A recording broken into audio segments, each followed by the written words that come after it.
What a lovely day it is to be doing this review here. Yes, this is a video.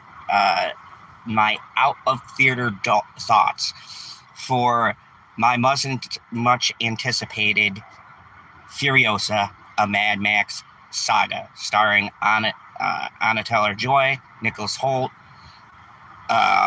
Chris Hemsworth, and there's others, but honestly, even saying some of the cast would be a spoiler for this video. So this might be a quick video, considering that I don't want to give anything away because I want you guys to go in hyped.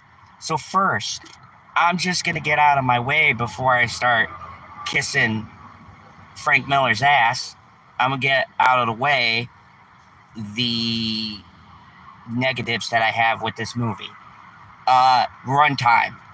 I'm a broken record. Look, there is a dip slightly in the midpoint of this movie because it's like 2 hours and some change. But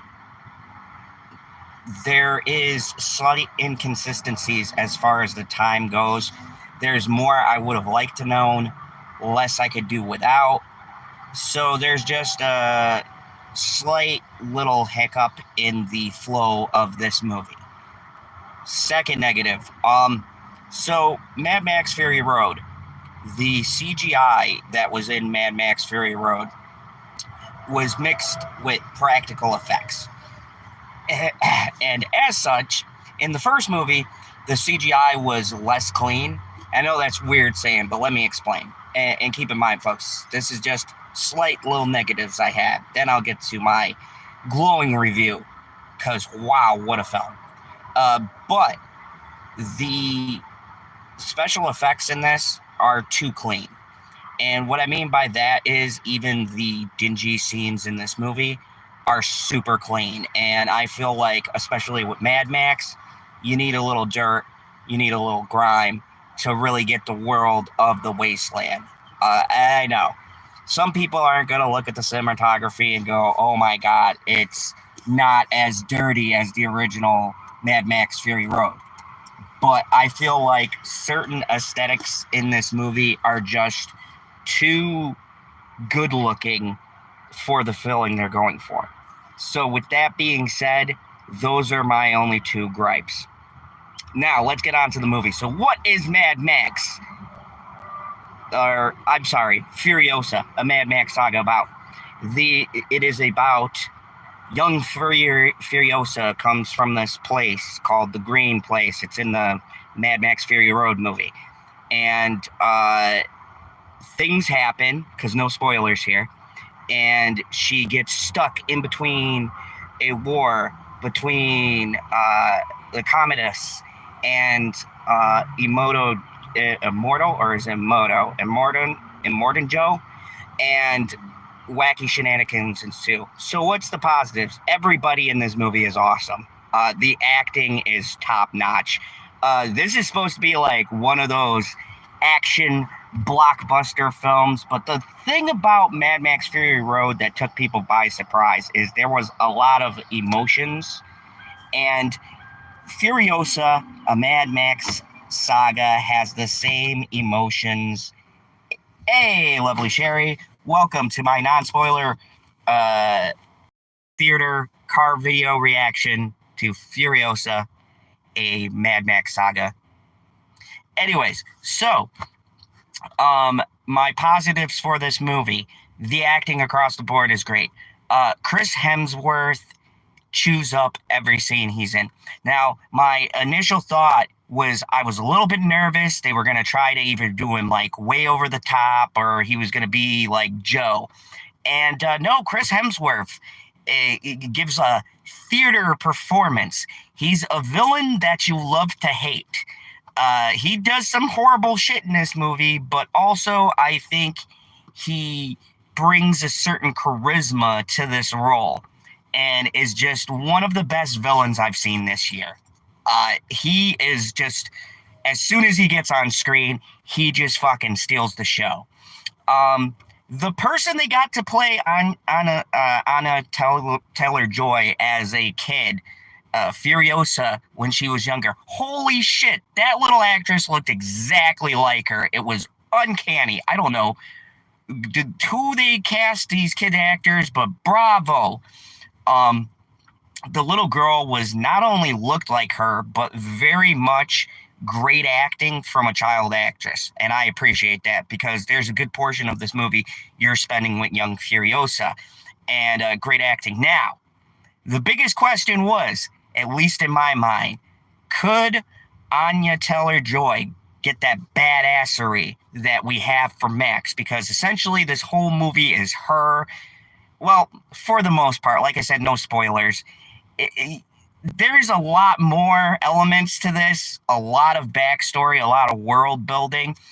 There's a good deal with Imoto Joe and Commodore's Chris Hemsworth's character. But when she steps on scene, Anya Taylor-Joy does this thing, and I respect the shit out of it. Frank Miller, great fucking writer, because he doesn't try to make her super badass by just beating a bunch of people up and making it unrealistic. First off, Anya Taylor-Joy gets her ass kicked in this fucking movie. Holy shit. Secondly, she says less than Tom Hardy did as Mad Max. Like, she is very stoic, and half of her performance is facial features and the way she moves her eyes around and the different looks she gives to people. She's a very silent protagonist.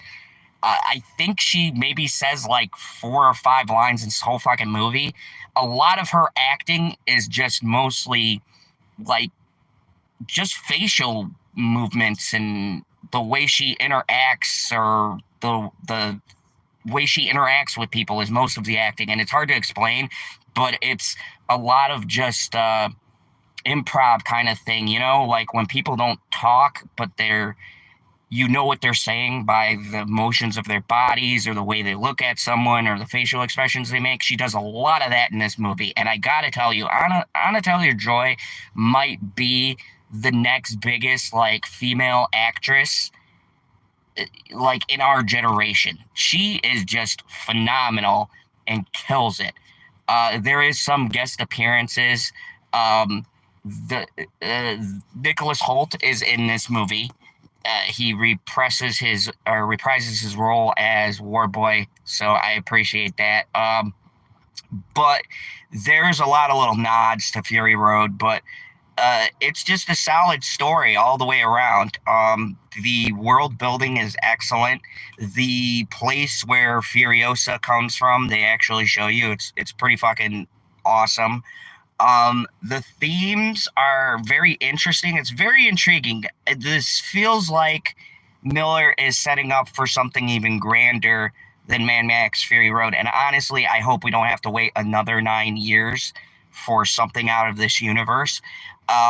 Now, this isn't, for the most part, there's a lot of action, but there's also a lot of just talking and things that are being set up. So this isn't heavily action-packed for like the first hour or so.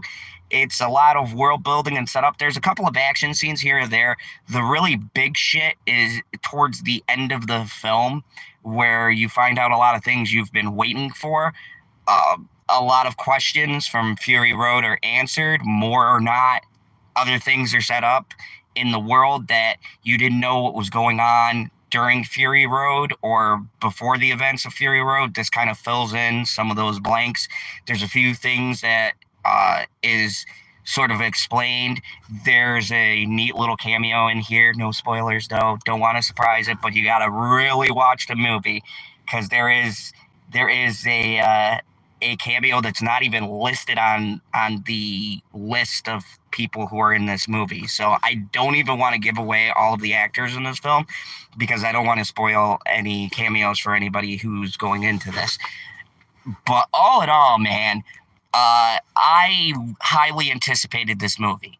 And I can say This is the first because I have two very anticipated films, Maxine and this one, and Longlegs because Nicolas Cage is in it, and you guys know how I love Nick Cage, but that isn't the fucking point. Anyways, this was my most anticipated action film, and I could proudly say I could finally get on here and say, like Dune Part 2, this movie did not let me down. It was everything that I hoped for. My only nitpick is the length. I think there's a lot of pacing issues in this movie. I do not think it needs to be like Avengers level runtime. Kind of ridiculous.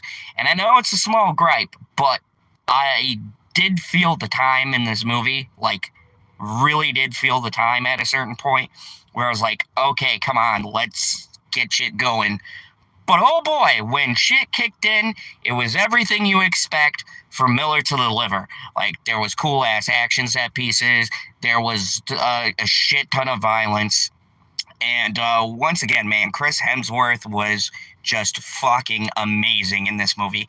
I would love to have a backstory on him. Like, I would love to have a movie about his character because the way they start this movie, they do kind of explain him, but they leave a lot of things vague, and all you know is he is going to go to war with Immortal Joe for his little home that was in Fury Road with the water and shit.